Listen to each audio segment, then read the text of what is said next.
আপনারা কি জানেন শিবজি কেন কেটেছিল ব্রহ্মার 5 নম্বর মাথা? প্রথমে ব্রহ্মাজির 5টি মাথা ছিল, যেটার মধ্যে একটি মাথা ভগবান শিব ক্রোধের বশে এসে কেটে দিয়েছিলেন।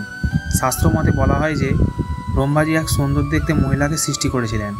ওনার এই সৃষ্টি এতই সুন্দর ছিল যে তিনি নিজেই তার সৌন্দর্যে মুগ্ধ হয়ে যায়, যার জন্য তিনি তাকে নিজের করার চেষ্টা করছিলেন। ব্রহ্মাজি নিজেরই সৃষ্টি করা শতরূপার প্রতি আকৃষ্ট হয়ে পড়েন। শতরূপা ব্রহ্মার নজর থেকে বাঁচার জন্য নানান চেষ্টা করছিলেন, কিন্তু তিনি অসবল ছিলেন। ব্রহ্মাজির নজর থেকে বাঁচার জন্য তিনি উপরের দিকে তাকিয়েছিলেন।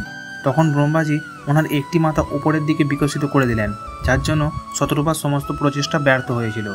ভগবান শিব ব্রহ্মাজির এরূপ আচরণ দেখছিলেন। শিবজির দৃষ্টিতে শতরূপা ব্রহ্মাজির কন্যার মতো ছিলেন, তাই ব্রহ্মাজি একটি গুরুতর পাপ করেছিলেন, যার জন্য শিবজি ক্রোধের বশে এসে ব্রহ্মাজির 5 নম্বর মাথা কেটে ফেলেছিলেন। এবং শিবজি ব্রহ্মাজিকে অভিশাপ দিয়েছিলেন যে ত্রিদেবের মধ্যে থাকা সত্ত্বেও ব্রহ্মাজির পূজা অর্চনা হবে না।